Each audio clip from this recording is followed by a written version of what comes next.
Dito sa video na to ay aalis muna tayo at maaga nga tayong sumibat. May pupuntahan tayo na marami daw isda. Kaya tumayong tao na ang first time na pupunta tayo dun. Alas 4 pa lang na madaling araw ay umalis na tayo. 5 lang yata kami dito sa bus.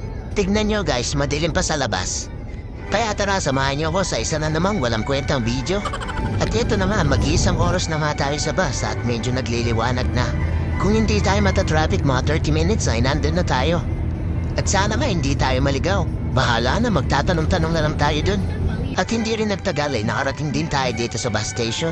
Bababa na nga tayo at buti na lang ay konti lang ang pasahero. Pagkababa natin dito, pwede daw tayong sumakay ng jeep. Pwede daw mag-taxi at mag-tricycle. Pero para makatipid mag-jeep na lang tayo.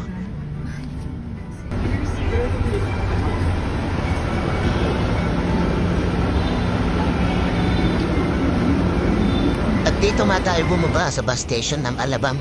Lumipat lang tayo sa kabilang dahan at dito tayo mag-aabang. Kaso holiday daw ngayon kaya konti lang ang pumapasada ng jeep.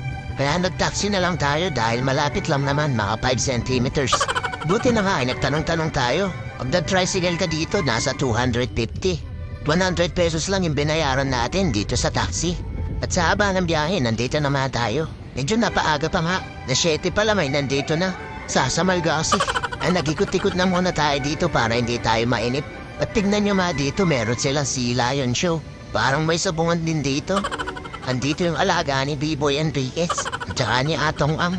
Nansirang kuhago dito. Anong tawag kaya dito? At ayun na nga, alas 9 pa daw ang bukas nila. May 2 oras pa tayo dito para magbukanta. Tamang hintay lang tayo sa Gedli.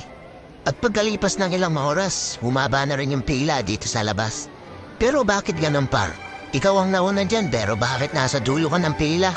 Saan ka kasi nagpupunta? Ang tuloy, nasa huli ka ng pila. Alas 7 pa lang ay nandyan ka na. Bakit hindi mo naisipang pumila? Nagpaikot-ikot at nagpalibot-libot ka pa. Sheesh! At sa'yo na haba-haba nga nang hinintay natin ay magbubukas na. Kaya naman pala hindi agad nagbukas yung may dala ng susi ay nag-absent. Meron daw siyang masakit na headache. Kaya naman pala. At tara, pasok na nga tayo. Bakit parang wala namang isda dito? May libreng concert pa. Saging, saging, mangga, mangga, papaya, papaya. Paghalu-haluin, fruit salad. Sheesh, ang crazy. At eto naman, sisiguraduhin ko na pag nakita akong pila, pipila agad ako. Ano hindi na tayo mahuli. Bago nga makapasok dito, ay magpapapicture muna. Waki! Waki!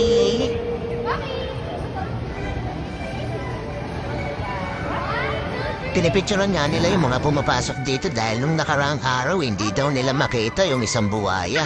Kahit daw yung nagbabantay hindi alam kung saan napunta. At ang makaalaman nila na misplaced lang. At mabuti nila may picture at nakita nila kung sino yung kumuha.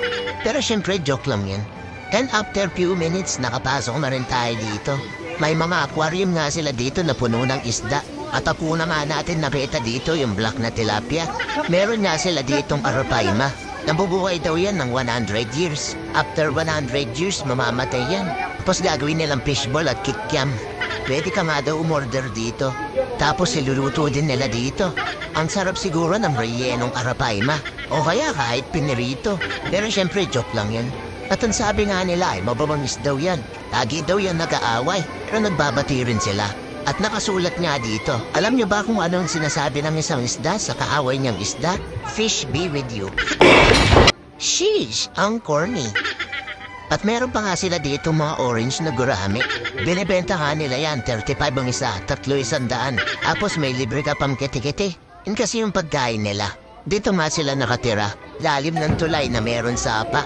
Yan paro, nakikita mo ba? At nandito nga yun na misplaced na buhaya. Ayun o, tamang chilling lang sa Gedli. Naghihintay lang na may malaglag na bata para makapagmerienda na. At speaking of buhaya, maraming salamat sa pagsama nyo sa walang kwenta nating video. Nandito na lang. Bye-bye!